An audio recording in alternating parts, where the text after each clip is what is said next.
आपके पास भारत पहुंचने की देर है और बहुत सारे लोग आपके साथ मिल जाएंगे और ये भारत में किसी को मुंह दिखाने लायक भी नहीं रहेंगे। ये मेरी बात आज नीचे देखने वाले लोग याद रखिएगा। भजन बोल रहे हैं, भजन वाले रिपोर्टर पूछ रहे थे इधर आ रहे हैं आप, इधर क्यों आ रहे हैं? अरे अब मैं तेरे पास नहीं आ रहा हूँ, हम अदालतों के पास जा रहे हैं। आप अदालत आपको घसीटेगा, लेकर आएगा। वो सीमा बोलेगा मैं तो दरवाजा नहीं खोलूंगी। भाई आपके पास आ कौन रहा है जो दरवाजा नहीं खोलेंगे? आप खुद घसीट के आपको अदालत बुलाया जाएगा। तुमने कैसे आया? अदालत जवाब पूछेगा, बात करेगा, तुम कैसे इसके साथ धोखा करके फरेब करके इधर आके पहुंच गया? हाँ, उनको क्या माफ किया जाएगा? मैं दरवाजा तो नहीं खोलूंगी। क्या मैं इसकी दावत पे जा रहा हूँ जो दरवाजा तो नहीं खोल? बिल्कुल सही बात है। और जो आपने पैसों की बात हाँ, की, वो इधर आके क्या करेगा? बिल्कुल जी, सही बात है। और जो बोलते आपने इधर आकर क्या करेगा? जी जी, पासपोर्ट का तो हमें पता भी नहीं था ना, पासपोर्ट के नहीं है, बाकी सारे सब कुछ है।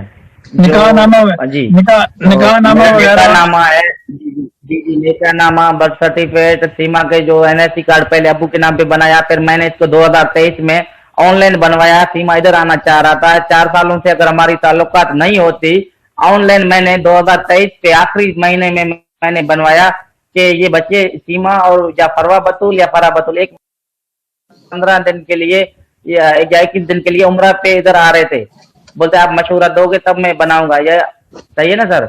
ये सीमा जो बात कर रहे हैं ना, एक भी सच्चाई इसकी बातों में नहीं है। वो 4 सालों से अगर उसको तलाक देता तो वो, जब आपको पता है हमारी मजहब में तलाक होती है तो वो अपने माँ बाप के घर चला जाता है, शौहर से कोई ताल्लुकात नहीं होता। उसको खर्चा कौन दे रहा था, किसके घर पे रह रहा था? एपी सिंह के अक्ल के अंधा है, उसको मेरे ख्याल में आंखों में छाले पड़ गए। इसको पता है ही नहीं कि कहाँ रह रहा था, किसके घर पे रह रहा था, कैसे पैसे लेके आया, किसका घर बेच के आया। कोई बोलता है बस महान, ये दिल चीर के देखो, इधर कृष्णनाथ निकलेगा, ये बाबा निकलेगा, वो बाबा निकलेगा। सिर्फ बेबुनियाद बातें करके लोगों को बेवकूफ बना रहा है। हक और सच्ची बात सरियाम पड़ा हुआ है यार। शीशे पे आप जाओगे तो अपना ही शक्ल नजर आएगा या दूसरे किसी का आएगा? काम नहीं होता कि लैला मजनू और हीर रांझा की मिसालें दे। उसने तो कानूनी बातें करनी होती हैं। कानून तो इसके पास है ही कोई नहीं। कानून तो ये है कि अगर कोई बंदा गैर कानूनी तौर पे दाखिल होता है तो हम बताते हैं कानून क्या होता है। 2 साल से लेकर 8 साल उसकी सजा है।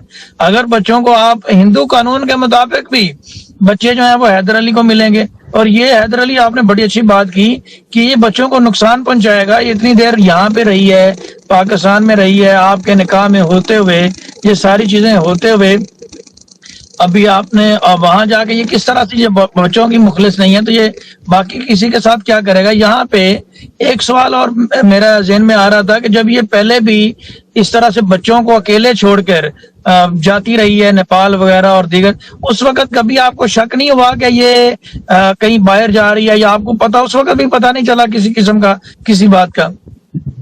नहीं नहीं, बिल्कुल भी नहीं चला। जैसे ये 10 मई तक भी मेरे कांटेक्ट में है। लोकल कॉल पे ये इमरान खान को गिरफ्तार किया गया था, सिंगल ड्रॉप हो गए थे, नेटवर्क चला गया था, आपको पता है कि नहीं? तो इसने लोकल कॉल पे फोन किया, हैदर आप परेशान ना होना कि मैं आपसे नेटवर्क गया। मैंने बोला मुझे पता है नेटवर्क चला गया, तो कल आएगा, कौन सी परेशानी वाली बात है? आप अपना काम करो, कल इंशाल्लाह जैसे नेट बहाल होगा हम बात करेंगे। 3 बार इसने फोन किया। जैसे 10 मई से 11 तारीख जैसे हुआ तो इसका मैंने सुबह इंतजार किया, फोन नहीं आया, तो बैलेंस नहीं होता था, तो मेरा नेट पैकेज था। मैंने सुबह से, उन्होंने सोचा कॉल नहीं किया, 3 बजे तक मैंने वेट किया। फिर मैंने दोस्त को कॉल किया, यार बच्चों से बात नहीं हुई, आप एक कार्ड भेजो। तो मैंने लोड किया तो नंबर भी बंद जा रहा था। फिर परेशानी बढ़ गई कि कल राब्ता था, आज नहीं हो रहा है। फिर मैंने अपने साले का नंबर लगाया। मैंने बोला आसिफ किधर हो? बोलते कोट बंगले से मैं कराची आ रहा हूँ कि कल आपसे बातों से बात करूंगा, क्या परेशानी है? कल तो हमारे से भी बात हुई। मैंने बोला कल तो मेरे से भी हुई, आज के दिन में सुबह जैसे ही मैं पहुंचूंगा आपसे बात कराऊंगा। जैसे ये सुबह आया, घर को ताला लगा हुआ था। मालिक मकानों से पता चला, खटखटा कि सीमा किधर है? बोलते सीमा कल 12 बजे इधर से सामान लेकर, बोलता है मैं खैरपुर जा रहा हूँ। पैसे जो इसने घर बेचा था बोलता है वो भी लेकर गया। 10,000 कस्ती से कम पड़ रहा था, उनसे भी इसने झगड़ा करके पैसे लिया कि मैं घर लेने के लिए जा रहा हूँ, आप मेरे पैसे पूरे दो। 10,000 के कम पड़ रहे थे, उन्होंने बोला खर्च हो गए, तो उन्होंने इसको भी माफ नहीं किया। बोलता है नहीं पैसा दो, मैं जा रहा हूँ, मुझे 20 से 25 दिन लगेगा, मैं वापस आऊंगा। तो आप लोगों के पास आया, तुमने बोला इधर तो नहीं आया खैरपुर में। मेरे को फोन किया इधर आपको, मैंने बोला मैं तो खुद ढूंढ रहा हूँ, ये कहाँ गया? ये बिल्कुल फिर देखे इंसान है, बच्चे भी जाते हैं, शक भी बढ़ता है। हमें कोई बाहर नहीं था। मैंने बोला किसी डकैत के हाथ में आया होगा, किसी ने इसको बरगलाया। भी सारे लेके गया। मैं पाकिस्तान में इनको बहुत ढूंढा सर, हकीकत बात है कि कहीं कहीं से मैंने जांच करवाया, फिर मैंने मोबाइल का जो है कोड MI कोड होता है उनके लिए मैंने बहुत कोशिश की कि मोबाइल इसने नया लिया था पठान से, उनसे मैंने MI कोड मंगवाया, जांच किया कि उन्होंने बोला कि ये पाकिस्तान में नहीं बता रहा लोकेशन, कि हम यही सोच रहे थे कहीं ये डकैतों के हाथ में आ गया, किसी को इसने बरगलाया, पैसे भी लेके गया, बच्चों को भी लेके गया। मैं बहुत परेशान था।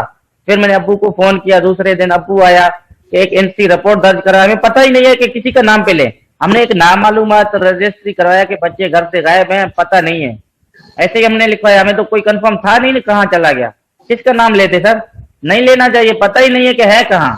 फिर इनके रिश्तेदारों पे इधर कहीं शादी पे गया, किधर गया कोई पता नहीं बिल्कुल भी। फिर MI कोड पे SP था, सांगड़ का SSP था, उन्होंने बोला कि बिल्कुल हैदर आपके बच्चे पाकिस्तान में नहीं है।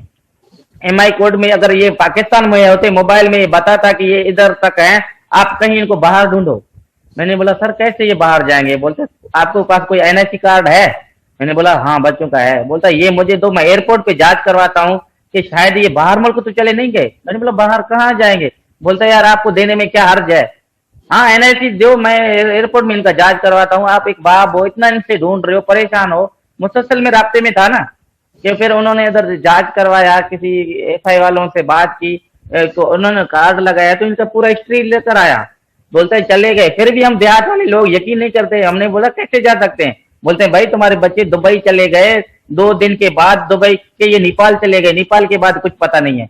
मैं घर वालों को बोलूं, अम्मी को, अब्बू को, इनके रिश्तेदार, बोलते नहीं ये झूठ बोल रहा है, हो ही नहीं सकता, कहाँ जाएंगे, हमारा कोई रिश्तेदार ही नहीं है, राब्ता ही नहीं है, किस हद तक जाएंगे? बिल्कुल सही बात। करते करते 1.5 महीना गुजर गया। हाँ, हरम में जाके मैं बहुत रोता था, खून के आंसू। बच्चों को आपको पता है कि मैं इतना रोया ना, वो अल्लाह की जात को पता है कि मैं इतना मुश्किल देखे और दिन को काम करूं, रात को जैसे टाइम मिले मैं हरम में जाऊं। मैंने बोला या अल्लाह तेरे सिवा और कोई भी रास्ता नहीं है मेरे पास, ना मेरे पास इतना वसीयत है, ना वजूहत है, जो भी कर सकता है तू ही कर सकता है, तेरे अलावा कोई है ही नहीं मेरा। तो अचानक मैं भारत, ऐसे खबरें चल रहे थे, तो अचानक एक का क्लिप सामने आया, ये पुलिस कस्टडी में भारत में है। तो मेरे होश उड़ गए कि ये इधर कैसे गया। वही रातों ही रात इधर इंडिया वाले लोग थे, मैंने उनसे कांटेक्ट, थाना स्टेशन है? बोलते हाँ ये है। मैंने बोला उधर कोई लॉयर का नंबर मुझे दो कि मैं इससे बात करूं। बोलते कल देंगे। इधर 10 बजे चुका था रात का। बोलता है सुबह जैसे होगी हम कोई ना कोई नंबर आपको देंगे, आपका कांटेक्ट जरूर करवाएंगे।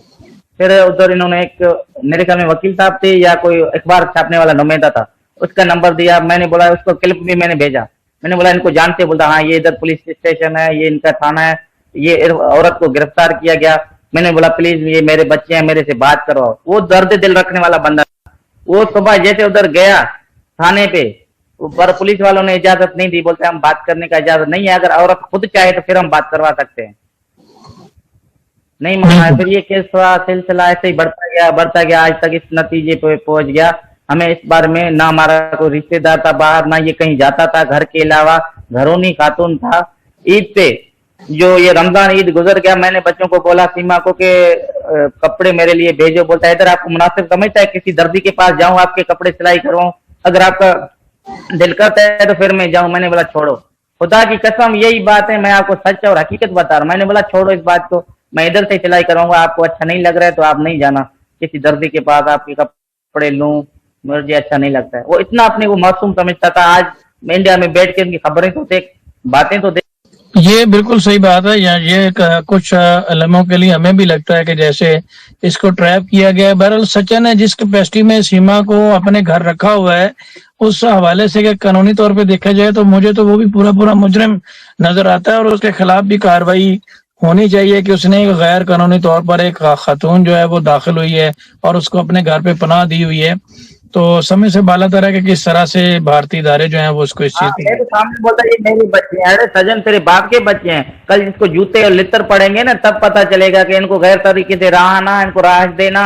जो ये पैसे लेके गया था, ये इसका बाप जो बहू मान रहा है ना, कल ये इनसे भी ये हिसाब लिया जाएगा। उधर इधर से पैसे लेके गया, घर इसका उधर था, इस पे दिया हुआ था रेंट पे, पता नहीं कैसे उन्होंने ये घर आजाद करवाया, पैसे लेकर गया। तभी तो वो कह रहा था बहू आई है, बहू आई है। वो बहू से कम पैसों से दिलचस्पी ज्यादा था मेरा भाई। बिल्कुल सही बात है, बिल्कुल। आप ये और आपके पैसों पर ही जी जी, आपके पैसों पर ही तो ये सारा और क्या मोहब्बत हो सकता है भाईजान को? बीमा दे, इसको बताया मेरा शोहर सऊदी में रह रहा है, मेरे पास घर है, मेरे पास पैसा है, इसके साथ दिल लगी कि इसको बेवकूफ बनाया गया, इसको लेकर जाकर अभी तो कुछ भी बोलेगा ना, ये अपनी बस से बाहर हो चुका है।